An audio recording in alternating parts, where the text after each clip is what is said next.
I should have known better than to walk into that house again. There was a time, not so long ago, when dinners at my parents' place felt warm, familiar, safe even. But lately, every invitation had come with an unspoken clause. Emily, please come and bring your wallet. The meal was never just about food. It was always about Lucas. Still, I went. Maybe out of guilt or some foolish hope that this time would be different. Spoiler, it wasn't. When I arrived, Mom Helen was bustling about the kitchen, like we were hosting royalty. Dad gave me a nod, barely lifting his eyes from the newspaper. And Lucas? He was lounging at the head of the table, swirling a glass of Merlot, like he was the patron saint of delusion. His phone never left his hand. Classic. We moved through the small talk with the usual forced cheer. Helen asked about my online boutique. How's the app going, sweetheart? But I could tell she wasn't listening. George, my father, mostly grunted. And then Lucas, as if on cue, laid down the real reason I was summoned. I've decided I'm starting my own luxury fashion line, he said, calmly, like announcing he was adopting a dog. I nearly choked on my water. Oh, Lucas, that's wonderful. Mom beamed like he'd just cured a disease. I couldn't help myself. What kind of business? High-end fashion, exclusive pieces. It's going to be huge. Now, I should note Lucas had never kept a job longer than 6 months. He once quit being a barista because the espresso machine was too negative, but now he wanted to run a fashion empire. Then came the part I didn't see coming, although maybe I should have. We've talked, George said, his voice low and grave. We think the best way forward is for you to sell your company, Emily. Give your brother a proper start. My fork paused halfway to my mouth. Excuse me? You've done well for yourself, Mom said gently, like I was a child refusing to share my toys. You could start something new. But Lucas, he just needs one chance. They weren't joking. Lucas didn't even look up from his phone. Not just any boutique, Em. I have vision. You'd be investing in the next big thing.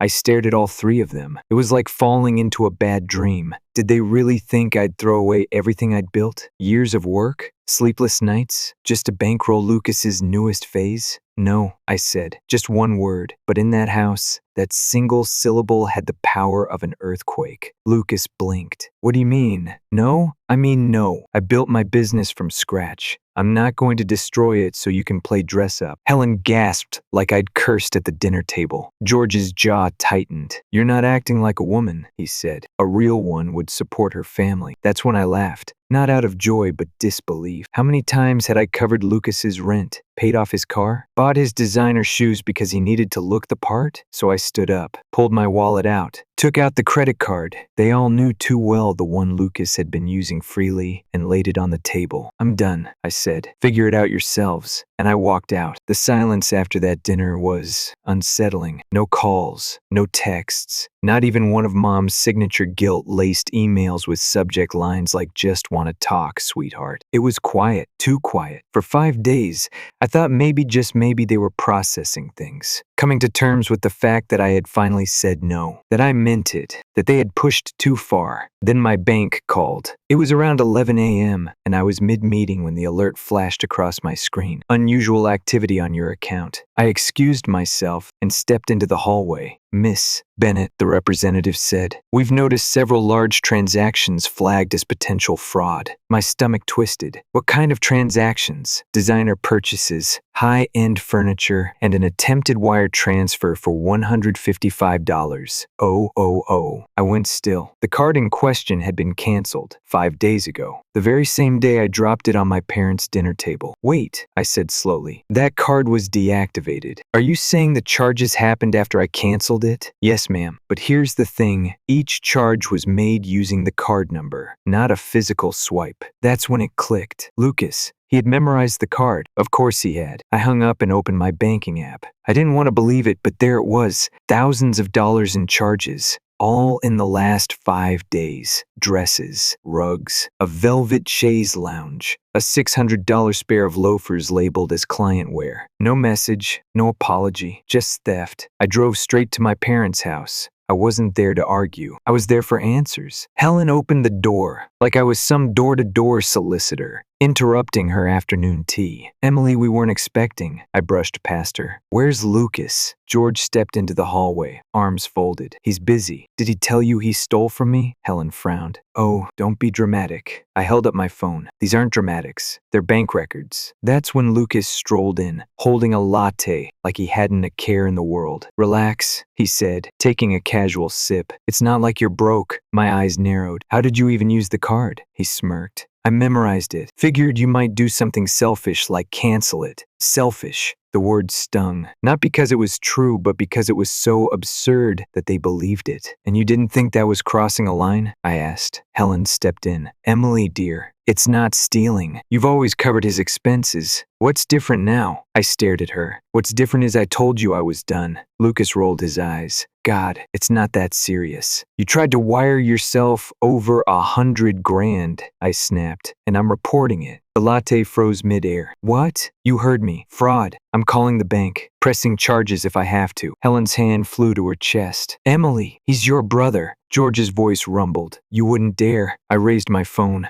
Watch me, Lucas snapped. He lunged at me, screaming every insult he could summon, spoiled, bitter, jealous. Helen tried to calm him. George yelled at me, like I was the problem. I didn't stay. I walked out, straight to the bank. I filed the fraud report that day, and for a moment, I thought that would be the end of it. I was wrong. Lucas was just getting started. When I submitted the fraud claim, I genuinely thought that was it. I figured Lucas would throw one of his dramatic tantrums, maybe post some vague Instagram stories about fake people, and then move on to his next grift. Instead, he went nuclear. I woke up 2 days later to 50 missed calls and dozens of texts, not just from Mom and George, but from numbers I didn't recognize. What hit me harder than the barrage of notifications were the messages from my business partners. Emily, what's going on? This can't be real, right? Your brother's post is blowing up. Call me. Please tell me this is a misunderstanding. My chest went tight. I opened Instagram and froze. Lucas had crafted a glossy, high-drama narrative and blasted it across every platform he had access to. A 14-slide story time that read like a Lifetime movie. His cold-hearted sister had frozen his accounts, destroyed his dreams, and emotionally abused him for years. The piece de resistance, a teary-eyed video, captioned, I just wanted to follow my dream, but she ruined my life. It was pure fiction, but it was going viral. The comments were a mess. Another jealous sister sabotaging a visionary. Classic rich girl with no empathy. She's disgusting. Cancel her. Even people I knew, acquaintances, colleagues, ex-friends were chiming in, asking me to clear things up. Some took his side outright. I couldn't believe how quickly the narrative had flipped. My boutique's Instagram page, flooded. My LinkedIn, infected with fake reviews. My email, chaos. The internet had chosen its villain, and somehow it was me. I called Lucas. Voicemail. I called Mom. She answered, her voice laced with feigned calm. Emily, he's just hurting. You should have handled this privately. He posted it publicly. I snapped. He lied. George's voice appeared in the background. You embarrassed this family. Take the post down. Apologize. I nearly dropped the phone. Apologize? For what? Being robbed? He's your brother, Emily, and I'm your daughter. You might want to remember that before defending a con artist. I hung up. My hands were shaking. I called my lawyer, Davis. She told me to log off, let her handle the legal side, and focus on keeping my business afloat. It sounded great in theory, but in reality, the damage was already rippling. Within a day, 2 investors backed out. One major supplier asked to pause our contract, and a retail platform we had just partnered with sent a brief, chilly email. Until this dispute is resolved, we're suspending your brand's listing. It didn't matter that the allegations were false. It didn't matter that I had evidence. In the court of public opinion, emotion outweighed facts, and Lucas had spun the perfect underdog sob story. But then, a crack, an unexpected message pinged my inbox from someone I hadn't spoken to in years, Ryan Taylor, one of Lucas's old friends. I barely remembered him, just a quiet guy who used to show up at birthdays and holiday dinners before disappearing from the family orbit.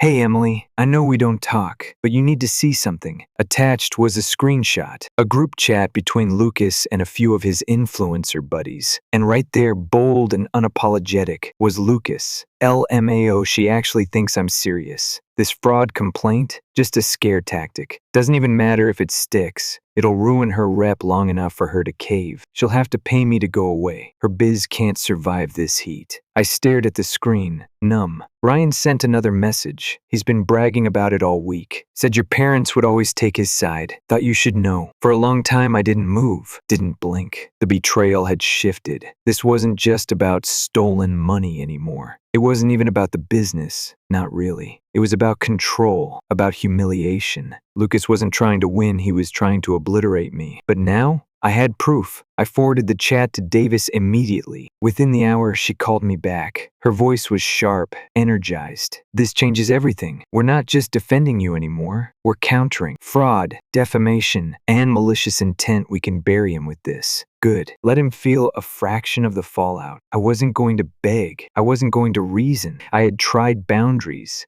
I had tried silence. Now it was time to fight. But not with screaming or tears. No, I'd do it the way Lucas never saw coming. Cold, strategic, public. The first move wasn't loud. It didn't need to be. Davis assembled the documents like a chess master preparing for the endgame. The group chat screenshots, the fraud report I filed, the transaction records, and a formal countersuit. She sent it all efficiently, unemotionally to the detective from the Financial Crimes Unit, Officer Garcia. 2 hours later, my phone rang. Miss Bennett? This is Officer Garcia. We've reviewed the new evidence, and it paints a very different picture than the one your brother provided. I didn't say anything. I didn't need to. We're dropping the investigation against you, effective immediately, she continued. And, depending on further review, Mr. Bennett may be brought in for questioning regarding filing a false police report. I let that hang in the air. The weight of it didn't feel like relief. Not yet, but it felt like momentum. Thank you, officer. As I hung up, I turned to Davis. It's time, I said. She didn't ask what I meant. She already knew. The truth wasn't enough. Not anymore. Lucas had gone after my business, my name, my life. If he wanted war, he'd get it. But this time, I would control the battleground. Davis looped in my PR manager and crafted a public statement, concise, clear, and undeniable. We included the screenshots, the proof of fraud, the manipulative messages. We stripped the drama and kept it factual, cold, clinical, devastating. At 9:00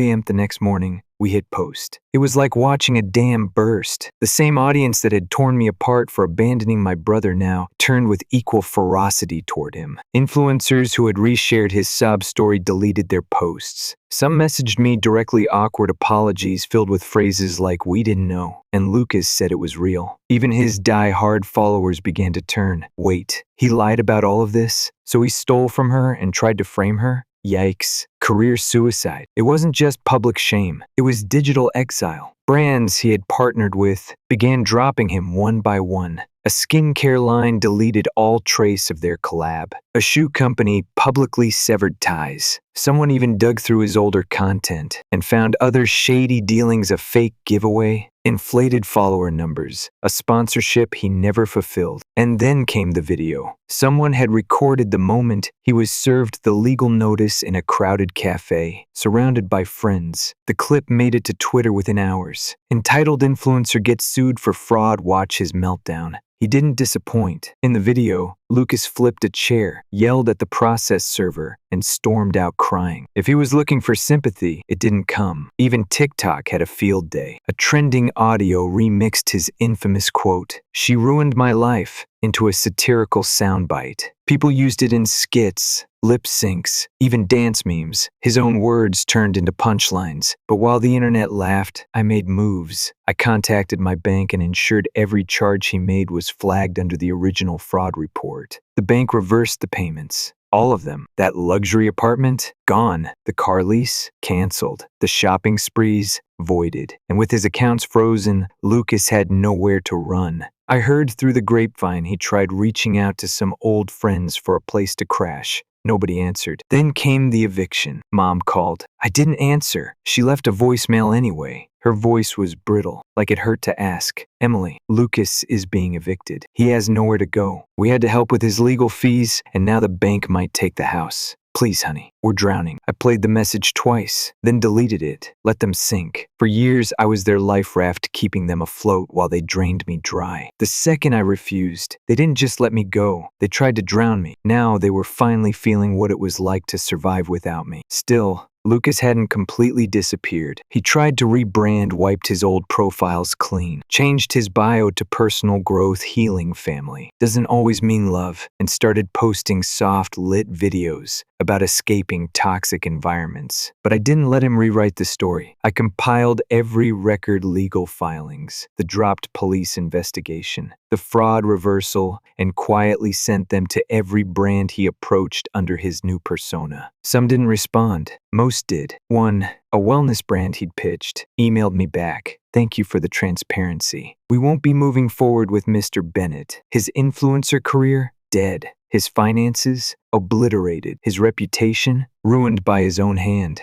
I didn't hear from George or Helen after the voicemail. I imagined they were too busy holding up the wreckage of the house that used to be built on my generosity. And honestly, I didn't care. For the first time in years, my life was quiet. Not silent from tension, but truly, blissfully quiet. My business began to recover. My team, shaken but loyal, rallied behind me. Orders picked up again. Clients returned, and I breathed. No longer someone's savior, no longer their scapegoat, just a woman, free from the chains of obligation disguised as love. Lucas wanted to break me. Instead, he built the fire that burned his entire world down, and I never even had to raise my voice. I didn't hear from them for weeks. After the eviction, after the lawsuit went public, after Lucas's carefully crafted influencer brand burned out in real time, George and Helen vanished from my life like smoke curling out of a broken chimney. And you know what? I didn't miss them. I was finally living without flinching at every phone buzz. No more urgent family calls. No more surprise bills labeled as family emergencies. No more being expected to bleed quietly for the sake of loyalty. The quiet wasn't lonely. It was healing. Then, one morning, weeks into my peace, Davis called again. "You're going to enjoy this one," she said. I could hear the smirk in her voice. Turns out, the district attorney decided to file charges against Lucas for filing a false police report, a felony, because he admitted it in writing, I asked, already knowing the answer. Exactly. The screenshots were ironclad. It's open and shut. I had to sit down. All of it. The humiliation.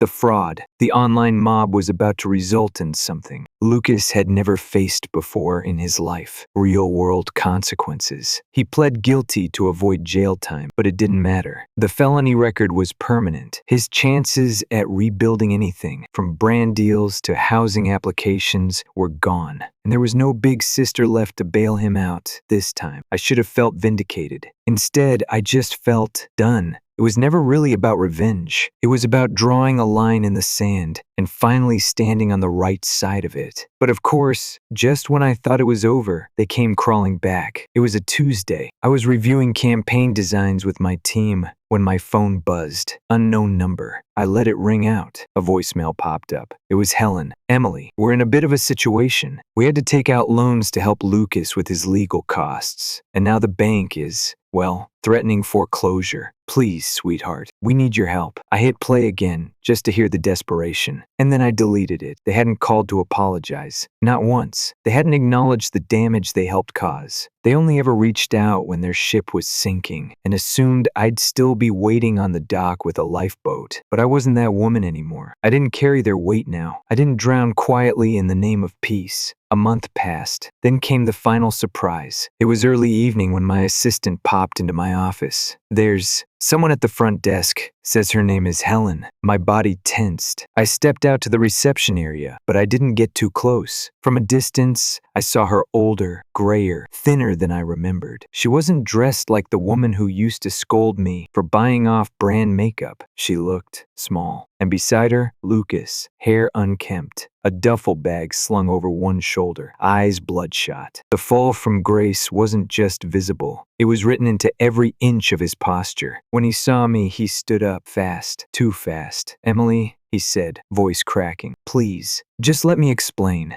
I didn't mean for any of it." Security was already moving. "Ma'am?" one of the guards asked, gesturing toward them. I nodded once. Calm, measured. "Escort them out. I don't want them returning." Lucas stepped forward, panic in his voice. "You can't just leave me like this. I have nothing." I looked at him, and for the first time in my life, I didn't feel anger or sadness or shame. I felt nothing. "You built this," I said. brick by brick. Enjoy the view. Helen tried to speak, tried to look maternal again, but I was already turning away. And as security guided them toward the door, Lucas shouted one last thing. "You're heartless!" I paused. Then I turned back, my voice steady. "No, I just finally started loving myself more than I loved fixing your mistakes." That was the last time I saw either of them. In the weeks that followed, the final legal settlements went through. Lucas owed damages, most of which he'd never pay. But it wasn't about the money, it was the precedent. My name was clear. My company was thriving again. We signed 3 new partnerships. One of the investors who had initially pulled out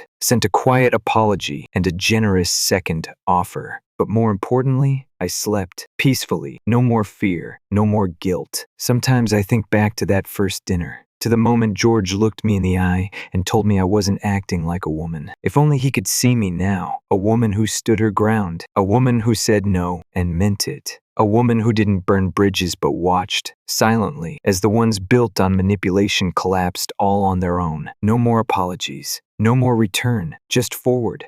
Story 2. I never thought I'd end up here curled up on a friend's couch, half-heartedly watching reruns, while trying not to think about the absolute dumpster fire my relationship turned into. My name's Jason. I'm 27, and I thought I had something real with my girlfriend, Ava, who's 29. We'd been together for over 3 years. We shared an apartment, routines and dreams, or so I thought. A couple of weeks ago, Ava brought up something that completely blindsided me. We were sitting on the couch, half a pizza between us, and she casually asked, "What would you think about trying a poly or open relationship?" Just like that, like she was asking if I wanted to try Thai food on a Friday. Now, to be fair, she brought this up once at the beginning of our relationship. I told her then, clearly and kindly, that I'm a monogamy-only kind of guy. I thought we had an understanding. Apparently not. At first, I just blinked at her, thinking maybe she was joking. But no, she started pitching the idea, talking about how we could both explore or even share a girlfriend. Like this was a fun, spicy twist to our love life. I told her, again, that I wasn't into that. It's not judgment, it's just not how I'm wired. She didn't take it well. She said I was being closed-minded, and that I should be excited she was even open to this. Like I should be grateful? When I held my ground, she got annoyed and said something like, "Just try it," like this was some kind of food sampler. I got frustrated and shut it down. That was about 2 weeks ago. Since then, Ava's been cold. She moved into the guest room, barely talks to me, and keeps brushing off any attempt I make to clear the air. "It's not important anymore," she said once, walking past me like I wasn't even there. Honestly, I started spiraling. I talked to some friends about it, just to vent. A few of them floated the idea that she might already be cheating, or at least thinking about it. I brushed it off at first, but the more I thought about it, the more things started clicking. She's been distant, irritable, and weirdly protective of her phone. We hadn't been intimate in weeks, which I originally blamed on my crazy work schedule. But now I'm not so sure. I didn't want to snoop. I really didn't. But something was gnawing at me. This feeling like I was being played, and I was too scared to face the truth. But fear or not, I needed answers. That night, I decided I'd either get into her phone or sit her down and force a real conversation. I didn't want to live in limbo anymore. I loved her, but I wasn't going to be anyone's backup plan or safe harbor while they explored options. The next evening, I finally managed to sit her down. She looked annoyed, like I was interrupting her scrolling or something. I asked her again, point blank, "Why are you bringing up an open relationship now, after 3 years of knowing how I feel?" She sighed and said it was just to spice things up, that we were in a rut. I asked, "Spice things up for who? You know this isn't something I want." She went on about how people would kill to have a partner as open as her, and I said, yeah, if they actually wanted that. I told her, if you want to be with someone else, then just say that. But don't expect me to be okay with it. I love you, but I won't change who I am to keep you entertained. I thought maybe hoped she'd feel a little guilt. Maybe say sorry, or at least act like she understood where I was coming from. Instead, she stood up, glared at me, and shouted, "Fine, we're over then. I've been sleeping with Mason anyway, and I'm pregnant." Everything froze. Mason is a mutual friend. Someone we hung out with often, the kind of guy who always gave off slimy energy. But I never expected this. I felt like the air had been ripped out of my lungs. I stood there, completely stunned, and all I could say was, "What?" She didn't say it again, just crossed her arms like she had won some argument. Like her betrayal was some mic drop. I told her to get out. She refused, so I grabbed a bag and left. I stayed with my buddy Ryan that night, and the next few days, unable to eat, sleep, or even function like a normal human. She called, texted. I ignored most of it, but after a while, I picked up if only to get closure. I asked her how long it had been going on. Since December, she said, like she was telling me the weather. That was when I had gone out of town for a work trip. I asked her if they'd been hooking up in our apartment, in our bed. Yeah, she said. Like it was no big deal. I asked her if that was the real reason she brought up Polly. She said yes. And then, like it was some twisted final blow, she told me she still wanted to be with me, that we could raise the baby together, that she still loved me. I didn't say a word. I just hung up. Then I blocked her. Everything. Phone, socials, her number, his number, everything. I wanted nothing to do with them. I'm currently looking for a way to break the lease on our apartment. I can't stomach the thought of staying there another day, not with the images running through my mind. I need to start over, somewhere else, somewhere without memories soaked in betrayal. I wish this was a story I could laugh about one day. Right now, it just hurts. The days that followed were a blur. It was like I'd been shoved off a cliff with no warning, and now I was just tumbling through the air, no idea where the ground was.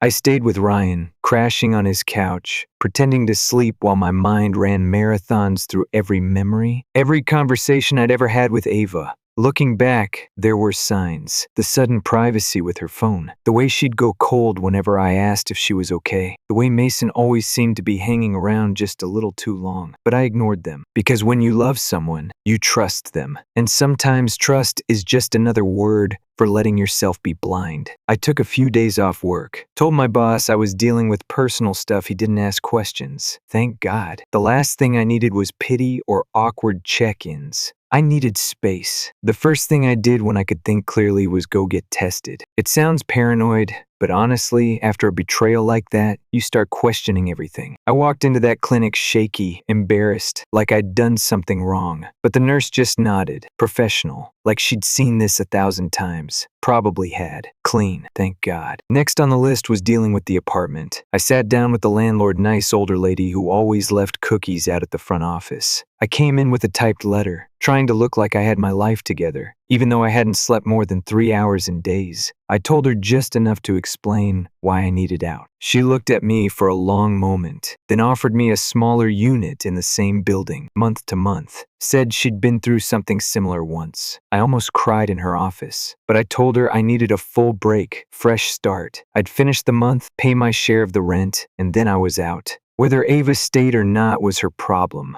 My part of the lease would be done. Of course, things weren't that simple. A day or two later, Ava showed up, not at the apartment at Ryan's place. I don't know how she figured out I was there. Maybe through mutuals. Maybe she just guessed. Either way, I was not ready to see her. Ryan tried to keep her out, but she pushed her way in. I was half asleep, barely conscious, when she stormed in like she had every right. She wanted to talk. Correction, she wanted to talk at me. I didn't say much, just stared at her while she paced around, rambling. First came the apology, then the excuses. You were always working. We weren't having sex as much. It didn't mean anything with Mason. And then, like she'd completely lost touch with reality, she said, "At least now we can start a family without paying for a donor." I swear I felt my soul leave my body for a second. Start a family? She cheated, lied, got pregnant, and now she thought we were going to just play house? I snapped. I told her exactly what I thought, that she didn't just cheat, she engineered the whole thing. She tried to backdoor a poly relationship because she was too much of a coward to just admit she wanted someone else. I called her out for sleeping with Mason under my roof, in our bed, and then trying to spin it into a lifestyle choice. She cried, yelled, said I was being cruel, that she made a mistake. No, Ava, forgetting someone's birthday is a mistake. Letting the milk go bad is a mistake. What she did was betrayal, wrapped in manipulation, tied with a bow of delusion. I told her to go back to her baby daddy. I was done. She tried to stop me from walking away, grabbed at my shirt as I moved past her. I pulled away hard, didn't touch her, didn't yell, just walked out the front door and didn't look back. I thought that would be the end of it. It wasn't. The next day, Ryan pulled me aside, holding his phone like it was radioactive. Bro, you need to see this. Ava had posted on social media, said she left me because I was abusive, that I isolated her, and she found love and safety in Mason. There were pictures. Her and Mason smiling, him holding her stomach, captioned, "New beginnings with my real family." It felt like getting punched in the chest with a cinder block. What made it worse? She was spinning this narrative to anyone who'd listen, trying to rewrite history in real time. But the thing about lies? They don't hold up when too many people know the truth. Our mutual friends weren't buying it. Not after everything. They'd seen us, seen how I treated her. One of them, bless her, commented under the post, "You cheated, Ava. Just say that." That was the beginning of the end for her pity party. The post came down a few hours later. The damage to her credibility? Not so easy to erase. At first, I felt a weird satisfaction. Karma. Justice. But the high didn't last. Because even with everyone on my side, I still felt hollow. I didn't want revenge. I wanted the life I thought I had. I wanted the version of Ava I thought I knew. But that person never existed. And the sooner I accepted that, the better. So I focused on moving forward. I signed the papers to break my lease. Found a new place across town with a buddy from college. Small room, creaky floors, but it felt like freedom, like I could finally breathe. I packed up my stuff from the old place when I knew she'd be gone. Didn't take much, just the essentials. Left the rest behind. Like shedding skin I didn't need anymore. It was over, and yet, it didn't feel over. Not yet. After everything came crashing down, I didn't expect peace to follow. But that's exactly what it felt like once I finally closed the door on that apartment, quiet, still, like I was sitting by a calm river after walking through a storm for days. My body was tired, but my mind was clearer than it had been in weeks. I moved into the new place with Marcus, a guy I'd known since freshman year of college. He was easy to live with, clean, low drama, and always had the Xbox loaded with something mindless. We stayed up late that first night, both of us half buzzed and yelling at each other over a racing game like we were kids again. It didn't fix everything, but it reminded me what normal felt like, what real friendship was. I needed that more than I realized. Still, even with the laughter, some nights hit me harder than others. I'd be lying if I said I didn't wake up from dreams where Ava was still beside me. I'd roll over expecting to smell her shampoo, feel her knee pressed against mine under the sheets. But there'd be nothing, just silence and the soft hum of traffic outside the window. Grief isn't always loud. Sometimes it's just the absence of something you used to count on. About a week after moving out, I got a call from a number I didn't recognize. I let it go to voicemail. Later, I listened to the message, and sure enough, it was her, Ava, her voice shaky, trying to sound calm. She said she just wanted to talk, that she missed me, that things had gotten out of hand. I didn't respond. She followed it with a text a few days later. Just one sentence. "You were right about everything. I didn't know what to do with that. What was I supposed to say? Thanks for admitting it. Too late?" In the end, I said nothing. I had no more energy to give her. I wasn't angry anymore, just done. But it didn't stop there. A mutual friend hit me up a couple days later and said Ava had posted something on her story, a long paragraph about how she was healing and how she left a toxic relationship to protect her unborn child. Of course, there was a photo of her and Mason again, this time with a caption about starting fresh. It didn't even sting at that point. It was almost sad, like watching someone dig themselves deeper into a hole because they'd rather fake peace than face truth. The silver lining? Most people saw through it. Folks we both knew were reaching out to me, saying they were sorry, that they had no idea how bad it got. I didn't want sympathy, but the support helped. A lot. Funny thing is, the more I stepped away from it all, the lies, the drama, the constant second-guessing, the more I started to feel like myself again. I got back into my routine, started running again in the mornings, eating better, even called my mom just to catch up. I hadn't realized how much I'd neglected myself while trying to keep a broken relationship from collapsing. Eventually, Ava stopped reaching out. Maybe she realized I wasn't coming back. Maybe Mason finally became the forever she'd been looking for. Or maybe, deep down, she knew she'd already lost me the moment she made that choice. I started therapy too. I didn't tell anyone at first, not because I was ashamed, but because I wanted it to be just for me. A space to unpack everything. The betrayal, the shame, the anger, the part of me that felt stupid for not seeing it sooner. The therapist asked me in one of our first sessions, if you could go back and change anything, would you? I thought about it, And honestly, no, I wouldn't change a thing. Not because I enjoyed the pain, but because it showed me what I'm made of. I learned that boundaries matter, that love without respect isn't love, it's dependency, and that I'd rather be alone and whole than partnered and lost. One night, a couple months after everything, I was sitting on the porch of my new place. Marcus had gone to bed. The night was quiet. The stars were actually out for once. I sipped my tea. Yeah, I drink tea now. Don't judge. And I just exhaled. No drama. No unanswered questions. No Ava. Just me. Just peace. I looked at my phone, saw the last message she'd sent still sitting there in my inbox. You were right about everything, and I smiled, not out of spite, but because I was. And I finally believed it too. Epilogue, Ava and Mason eventually faded into the background. I heard through the grapevine they were still together, still expecting. Maybe they'll make it work. Maybe they won't. That's not my story anymore. I never wished them harm, just distance. A few of our old mutuals tried to get me to hang out again, but I kept my circle small. People who showed up when things went bad. People who told me the truth, even when I didn't want to hear it. I started dating again, slowly. No rush,